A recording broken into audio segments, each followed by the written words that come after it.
Britain voted to leave the European Union.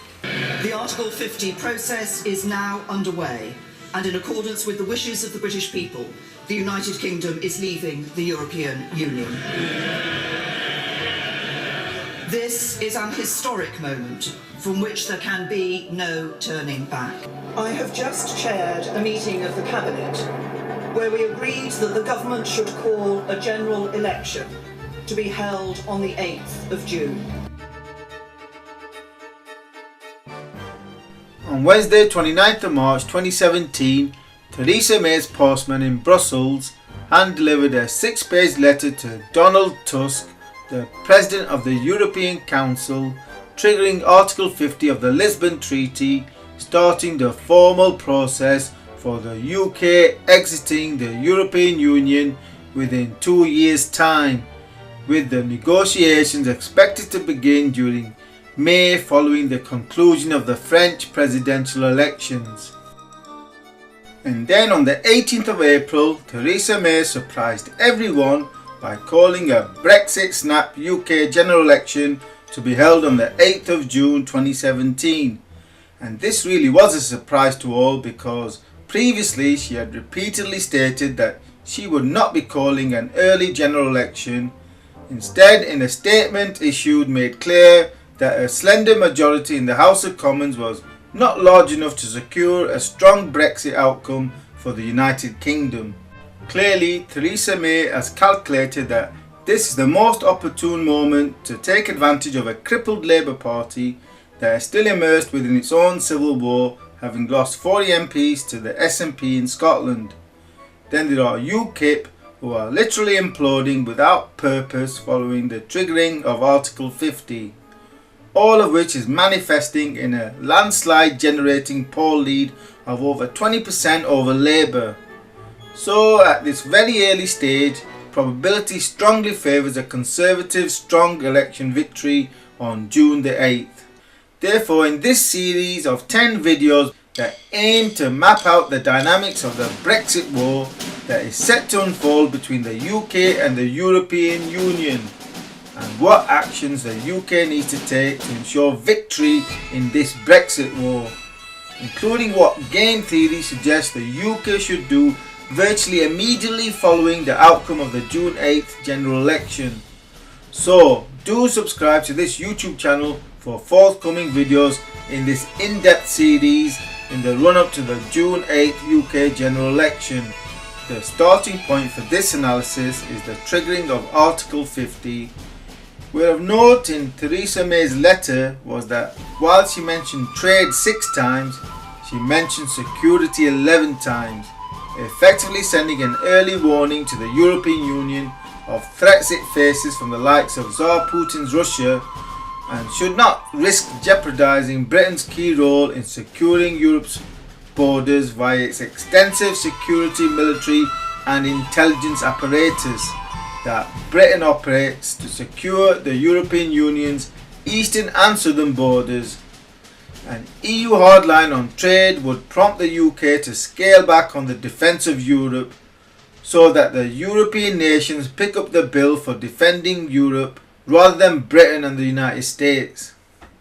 Whilst the European Commission responded to the letter with a hard line by stating that they would first seek to secure everything that is in the EU's interests, such as the rights of the 4 million EU nationals living in the UK against 1.2 million British citizens living in the EU, as well as demanding agreement on a 50 billion exit fee before any negotiations can begin.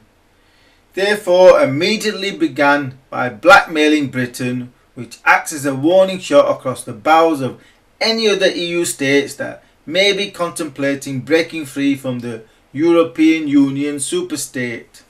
The Eurocrats feared the Brexit domino effect, as Britain exiting leaves behind a deep void that the European Union is unlikely to be able to fill, given the fundamentals of the vast majority of EU funding recipient states revolving around a German central black hole that no other European Union member state can compete against. Germany, like a vampire, has been literally sucking the economic lifeblood out of the other European member nations, especially those within the Eurozone, most of whom remain in a permanent state of economic stagnation and worse, depression, which is exactly where Britain would be if it were not for the luck that the fools of the last Labour government, who having signed Britain up to a disastrous string of treaties, never got around to the UK joining the Euro.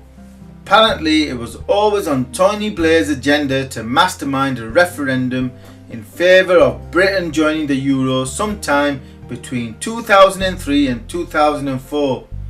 i.e. before the May 2005 general election, and to be implemented by 2007, as illustrated by the following Guardian article from mid-2003. Therefore, despite all of the noises about how smart Labour had been about not making the mother of all economic mistakes by joining the Euro,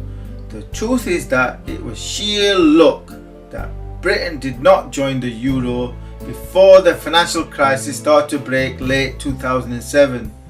Labour just never got around to the referendum they had been planning probably since the Euro was first launched, and the rest is history. So, in the Brexit negotiation game that is beginning, the objective for Britain is to leave the EU with as much access to the European single market as possible, without free movement of labour, for the least cost incurred in terms of annual contributions and influence on other aspects of British sovereignty.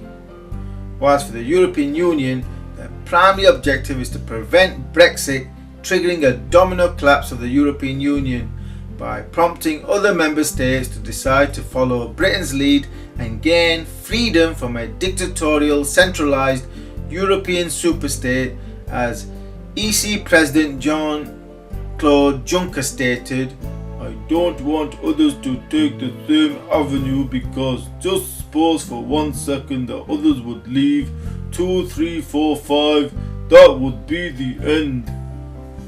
So for the EU, the name of the game is survival. Therefore, the EU will go out of its way to make the process for Britain leaving as painful as possible, with the final objective being one of trying to engineer a failure for Britain to actually leave the European Union through destabilisation of the British state by economic, market and political means, i.e. subversion.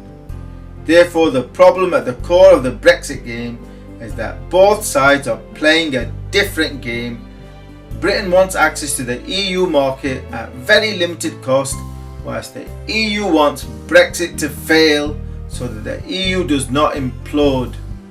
So do ensure you are subscribed to this YouTube channel for the next video in the Brexit War series that maps out in detail what is likely to happen and what Britain needs to do to achieve a Brexit war victory over the European Union superstate.